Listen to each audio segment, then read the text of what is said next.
இல்லை ஆக்சுவலாக நம்ம இங்கே வந்து தமிழ்நாட்டில் வந்து மது ஒழிக்கணும்னு சொல்லிட்டு கவர்மெண்ட்லேருந்து எல்லாம் போராடுறோம். Okay sir. ஃபர்ஸ்ட் நைட்டுன்றது ஒரு வாழ்க்கையை தொடங்குற விஷயம். ஆமாம் சார். பாலும் பழமும் கொடுத்து தான் பார்த்துருக்கோம். நீங்கள் சரக்கு ஊற்றுறாம அதுவும் பொண்ணு கையில்.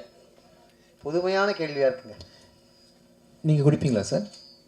நான் குடிக்க மாட்டேன். எப்படி சார்? நம்ம செலவில் அது பாதி பேர் குடிப்பீங்கன்னு நினைக்கிறேன். ஆம்பளைங்க குடிக்கிறதே நம்ம வந்து இப்போ தடுக்கணும்னு சொல்லி இல்லை, ஆம்பளை பொம்பளைலாம் வேறுபாடு பார்க்க வேணாம் சார். குடினா எல்லாருக்கும் ஒன்று தான் சார்.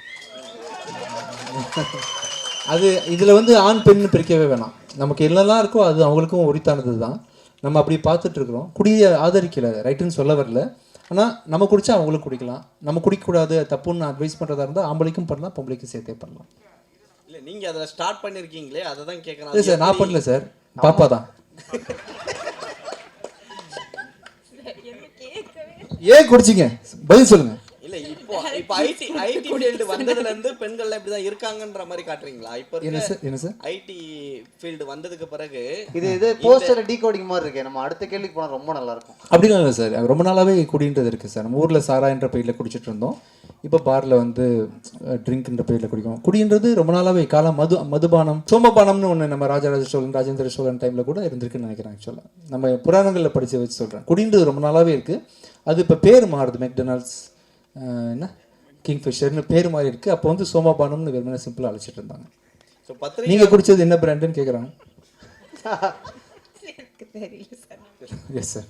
அதே போல பத்திரிகையாளர்கள் வந்து கிசு கிசு கேட்டீங்க. பத்திரிகையாளர்லாம் கிசு கிசு எழுதுறது தான் இருக்காங்களா? அப்படி கிடையாது சார். சும்மா நீங்க பத்திரிகையாளர் கேட்டீங்களா? அதுக்காக கேட்குறோம். ஒருத்தருடைய வெளியே புகஞ்சாதான் அது வந்து தெரியும். வெளியில புகையத்துக்கு முன்னாடி யாருமே அதை தொட மாட்டாங்க, டச் இருக்காது. விஜயாண்டன் சார் சைட்லேருந்து ஏதோ புகையுது அப்படின்னா மட்டும்தான் அது கிளம்பும் பூதம். அப்படி கிடையாது சார். இப்போ நான் இந்த வரைக்கும் எந்த புகைச்சலுமே இல்லாமல் என்னை தூக்கி பெரிய உயரத்தில் வச்சுருக்கிறீங்க. நான் சின்ன வயசில் ஒரு டிவி ஆட் ஒன்று பார்த்தேன். ரோட்டில் வந்து ஒரு பேம்ப்ளேட் ஒருத்தர் சின்ன ப்ரோஷர் மாதிரி கொடுத்துருந்தாங்க ஸ்கூல் பசங்க எல்லாமே. ஒரு டீச்சர் வந்து இப்படி கொடுக்காதீங்க, அதை நீங்கள் கசக்கி கொடுங்க, அப்போ தான் விரிச்சு படிப்பாங்கன்ற மாதிரி நீங்கள் கூட பார்த்துருப்பீங்க. அந்த மாதிரி பொதுமக்கள் நீங்கள் அப்படி பண்ணல.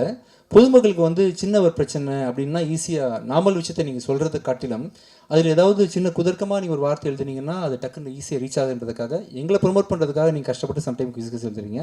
உங்களை தப்பாக சொல்லலை, நீங்கள் நல்லது தான் பண்ணுறீங்க. இப்போ இந்த வீடியோ வைரல் வீடியோ தான் கண்டிப்பாக. அதே போல நம்ம சாங்கில் கூட ஒரு டைலாக் அந்த இது பார்த்துருப்பீங்க. பொண்ணுங்களை வந்து சாமியே வந்து இது பண்ணால் அவங்களுக்கே சனி பிடிக்கும் கடவுளுக்கே அப்படின்ற மாதிரி. பொண்ணுங்களோட சண்டை போட்டால் கடவுளுக்கே சனி பிடிக்கும் அப்படின்ற மாதிரி நீங்கள் சொல்லியிருப்பீங்க. பொண்ணுங்களோட சண்டை வச்சா கடவுளுக்கே சனி. ஆமாம் சார். பெண்களை வந்து அந்த இடத்துல வைக்கணும், தாய்மார்களை ஈஸியாக எடுத்துக்கூடாது, சண்டை போட்டிங்கன்னா நீங்கள் காலி அப்படின்னு பெண்களை உயர்த்தி பேசியிருக்கோம் சார். கடவுளுக்கே அந்த நிலைமை தான். ஆமாம் சார். பெண்கள்கிட்ட நீங்கள் ஜாக்கிரதையாக இருக்கணும். எல்லாரும் கை தட்டிட்டாங்க. சூப்பர்.